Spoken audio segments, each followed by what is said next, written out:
You're chewing, and all of a sudden you feel a sharp zing in one of your teeth, but then it goes away. So you make an appointment with the dentist, and they check it out, and they say, yep, you've got a crack in this tooth. So what does that really mean? If it doesn't really hurt you that much, you can just leave it, right? Here's what happens if you don't treat a cracked tooth. The first thing to remember is not all cracked teeth and not all cracks in your teeth are the same. There's different levels of those fractures, and there's different levels of treatment that needs to be done. The first kind of level of cracks in the teeth are little small surface cracks, and we call those craze lines. A lot of times you'll see them generally on the front teeth. They're kind of vertical lines. They're really just underlying cracks where the tooth has kind of repaired itself, and in and of themselves, they're really not indicative of any treatment that needs to be done. The next kind of level of crack is more of a structural crack that undermines the integrity of part of the tooth. These are the ones that can become problematic and need to be treated. In my experience, craze lines, while they may not be aesthetic, are really not problematic, and they're very common. We see them, especially as we get older and older in life, you start to see more and more craze lines. But again, as long as they're not an aesthetic concern, generally speaking, they don't really need to be treated.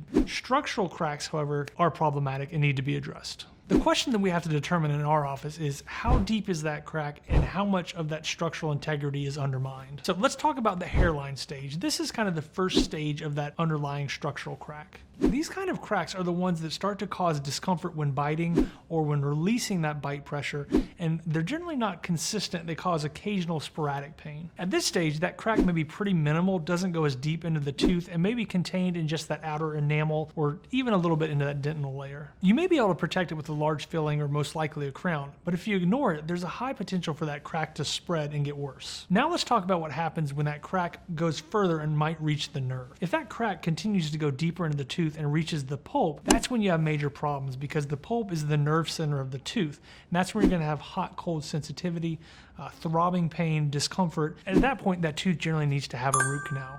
In addition to that, a crown to protect it afterwards. The worst case scenario that I've seen from a crack that's left untreated is it can propagate all the way through the tooth and cause the tooth to actually split in half. And at that point, the tooth is not restorable and has to be extracted.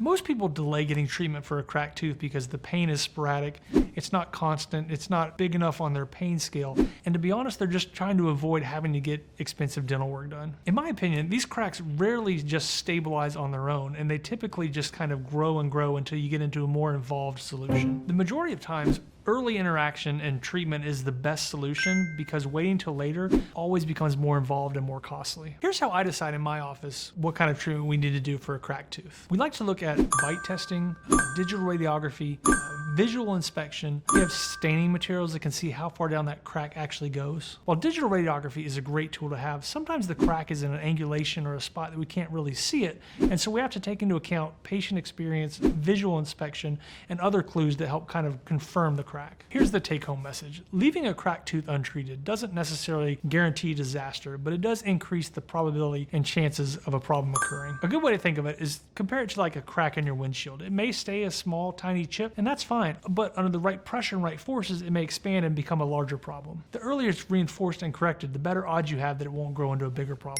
If you've been told that you have a crack in one of your teeth or multiple teeth, here's what you need to do. Ask about the depth of those cracks, the risk of not treating them, and the long-term survivability of that tooth. If this helped you understand the stakes of a cracked tooth, hit like, subscribe to our YouTube channel, or drop a comment below. I'm Dr. Brett Langston. I'm a prosthodontist and owner of Dental Implant and Aesthetic Specialists here in Brookhaven, Georgia.